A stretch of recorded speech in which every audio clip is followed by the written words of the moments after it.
So hello everyone, welcome to engineers career point platform. So आज का जो मेरा वीडियो है ये एक बहुत अच्छी और गुड न्यूज़ है for the students of Himachal Pradesh.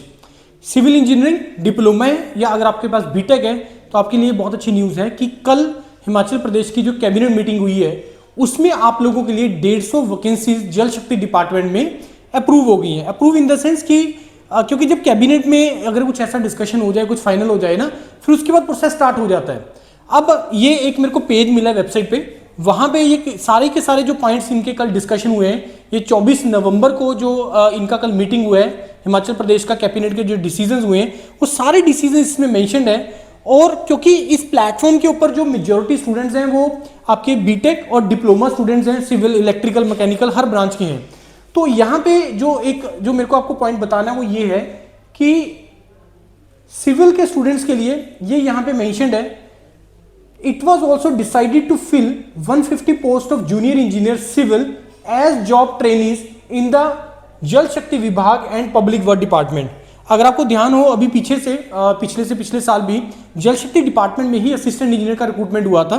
2 bar recruitment उसमें हुआ और एक बार पुराने पैटर्न पे हुआ, एक बार नए पैटर्न पे हुआ। तो अब बस मेरा आप लोगों को आपको सजेशन है कि आप लोग अपने तैयारी स्टार्ट कर दीजिए, क्योंकि बहुत ही जल्द आपको इसका नोटिफिकेशन मिल जाएगा। अभी आप लोगों के दिमाग में बहुत सारे डाउट्स आ रहे होंगे, मैं ट्राई कर रहा हूं कि अभी इस वीडियो में वो सारे डाउट क्लियर हो जाएं, जैसे कि एग्जाम पैटर्न के बारे में, सिलेबस के बारे में। एग्जाम पैटर्न आपका वही रहेगा, मॉर्निंग में पेपर 1 होगा, English, Hindi, Himachal GK, national international GK and current affair, और शाम को होगा तुम्हारा पेपर 2 जो कि टेक्निकल पेपर होगा, ऑब्जेक्टिव पेपर होगा। यही का रिक्रूटमेंट होता है तो वो पेपर सब्जेक्टिव होता है, टेक्निकल होता है, लेकिन जेई के केस में वो होगा। इसका सिलेबस क्या रहेगा, पैटर्न क्या रहेगा, वो सारी चीजों को डिटेल में राकेश सर अलग से डिस्कस करेंगे। इसके बाद अब डाउट आपके दिमाग में आ रहे हैं कि सर कब रिक्रूटमेंट आएगा, उसके बाद हमें कितना टाइम मिलेगा। देखो, रिक्रूटमेंट जो मैंने पता की है उसके अकॉर्डिंगली है कि विद इन 1 मंथ तुम्हें इसका नोटिफिकेशन मिल जाएगा। बस आपको करना क्या है, अपनी तैयारी स्टार्ट कर दीजिए, तैयारी में डिले मत करना। क्योंकि अगर मैं आप लोगों से पूछूं कि अगर ये डिसीजन हुआ है तो क्या अभी भी डाउट आ रहा है आपके दिमाग में कि सर नोटिफिकेशन आएगा कि नहीं आएगा? देखो, नोटिफिकेशन तो आना है, महीना नहीं तो 1.5 महीने में आ जाएगा, 2 महीने में आ जाएगा, 15 दिन में आ जाएगा, तो नोटिफिकेशन तो आएगा।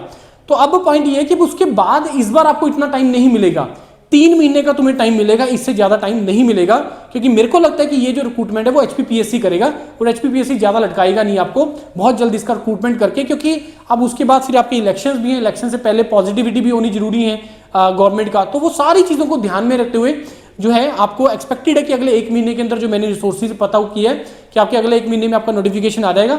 आपको बस अपना प्रिपरेशन स्टार्ट कर देना, क्योंकि बहुत देर से स्पेशली डिप्लोमा स्टूडेंट्स वेट कर रहे थे जेई की वैकेंसीज का हिमाचल प्रदेश के अंदर, रेगुलर वैकेंसी का। कॉन्ट्रैक्ट बेसिस पे तो चलो चीजें होती रहती हैं। अब अगला स्टेप क्या है सर? अगला स्टेप क्या करना है? स्टेप बड़ा सिंपल है यार, तैयारी स्टार्ट कर दीजिए। जो नहीं स्टार्ट किया है तो भी स्टार्ट कर दो, 0 से स्टार्ट करना है, 0 से स्टार्ट कर दो। बहुत ऐसे बच्चे हैं जिन्होंने हमारे साथ पिछले 4-5 साल से, बहुत ऐसे बच्चे हैं जिन्होंने ऑफलाइन में, ऑनलाइन में प्रिपरेशन किया। अगर आप आउट ऑफ टच हो गए, दोबारा से आइए, ज्वाइन करो, कोई उसके चार्जेस नहीं है, दोबारा से आइए, ज्वाइन करो यहाँ पे चंडीगढ़ में आके और अपना तैयारी स्टार्ट कर दो।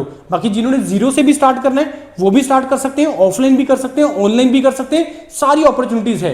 इस वीडियो के डिस्क्रिप्शन में एक लिंक दिया हुआ है गूगल फॉर्म भरने का, कि अगर आप लोगों में से कोई इंटरेस्टेड है इसको प्रिपेयर करने के लिए, ऑफलाइन आने के लिए, ऑनलाइन आने के लिए, तो आप लोग जो है उस फॉर्म को भर दीजिए। फिर एग्जीक्यूटिव आपको गेट बैक करेंगे, वो आपसे डिटेल्स को डिस्कस कर लेंगे कि अब हमें आगे प्रोसीड कैसे करना है।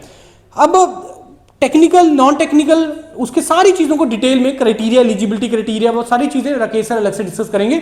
इसके बाद अगर आपको कोई डाउट रह गया कमेंट में डालिए और अपना तैयारी स्टार्ट कर दीजिए। Right, thank you and all the best to all of you.